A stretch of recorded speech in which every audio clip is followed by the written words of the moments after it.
And welcome to the 60th annual ACC Men's Basketball Tournament here in Greensboro, North Carolina at the Greensboro Coliseum. I am the coach Dick Cox, joined by Coach Barry Toney.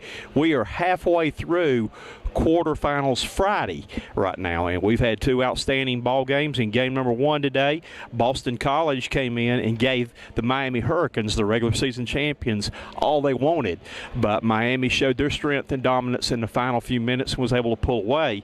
And then NC State, a team that had been kind of disappointed in regular season, the team that was picked by the coaches and by the media to win the regular season ACC championship this year, finished fifth in the conference, comes in and just dismantles Virginia today with a game that was really never close. I don't think Virginia even got it to single digits in the second half, though, but total dominance on NC State's part today. Hey, you're right there, Coach. And I tell you what, I was very impressed with the Wolfpack because they showed a lot of signs of not only having an inside game, but the kid, that Wood kid, hey, boy, he was really knocking them down from three-point land, too. So I think they're going to be a force to be reckoned with, and I think they're going to give Miami all they can handle tomorrow. Had a chance to talk to T.J. Warren in the locker room after the game and said, T.J., you know, your group was picked to win the thing regular season. Is this tournament like a second chance for you guys to come out and show what a good basketball team you are? And he said, absolutely. This is like a do-over time right now, though, that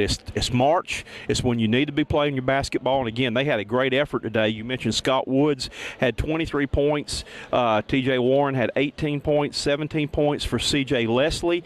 He also had 11 rebounds, so he had a double-double. And then this one may not have showed up many with the points today, but Richard Howell had 6 points, but more importantly had 12 rebounds and was a man in the paint. Hey, you're absolutely right there, Coach. Like I said there, I tell you, the Wolfpack, they shot the ball extremely well from the outside, and they've got a strong enough inside game. I think they're going to match up very good with Miami. And Coach Godfrey, I know this game's going to mean something to him because he mentioned several times in his post-conference that, Miami had beaten them at home, and he said that's going to be some incentive for them to really come out and play well tomorrow. Well, this was one of the matchups where these teams only had the opportunity of playing once. Some of the teams get to play twice, right, but these teams only played once this year. And this game came down to a Miami, and have done this so many times this year, find a way to win. Miami tip in at the buzzer to beat NC State by 1 point on their home floor early in the year in a key matchup. And, you know, it's something I'm sure that NC State was wanting a second chance. Well, you got it now here on semifinal Saturday. Let's see what they do with it. Hey, you're right there, Coach. And tomorrow, during that game, I think it's going to feel like a home game for the Wolfpack because they got a large contingency of Wolfpack supporters here. A lot of Reds in the Greensboro Coliseum.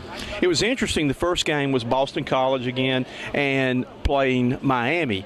But when you got Virginia and you got NC State down here, you could feel the intensity in the building. Like you said, picked up the red shirts, red sweaters emerged for the Wolfpack, and it felt like an ACC tournament atmosphere in Game 2 today. Hey, you're right there, Coach. In regards to that first game, I have to give a lot of plaudits to the Boston College Eagles.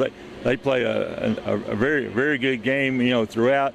It was like the last 3 minutes, though, when Miami did what they needed to do to win the game. They went like on a 13-4 run there toward the end. And like Coach Donahue, he mentioned that there were several things that hurt them on down the stretch, and, like missing free throws and some key turnovers. But, like I said, Boston College, they gave it all they could, and I really appreciate being able to watch them play there. Game 1, Boston College got off to a slow start. It seemed like they sat on 8 points forever. You made that comment at halftime during that game. Hey, it was. I wasn't sure if they were going to get in double digit, but finally they got cranked up because they started hitting their outside shots, and as a result, their inside game began to open up also. And it was almost as if they lulled Miami to sleep, and me too, because I was watching the game. I was starting to get a little sleepy after putting in some late hours last night trying to get everything edited, though. And then next thing you know, they're right there with them, and they stayed with them till about the 2-minute mark, though. But Miami has been pushed to the limit so many times this year. They've got a very veteran team, several players on their team, 26 years old, though. And again, talking with Kenny Kaji after the game, he basically said, we are poised. We've been in this situation. Our coach does not get excited. He keeps us calm and all, and that's how we're able to win so many close games, because we don't lose our cool and we keep our poise at the end of games. Hey, you're absolutely right, Coach. And one thing, in regards to coaching, it is of utmost importance to have a point guard, and the Hurricanes got one. Shane Larkin, he does an outstanding job about getting them in their offensive mode. You know, a great shooter, penetrator, and also a good defensive player.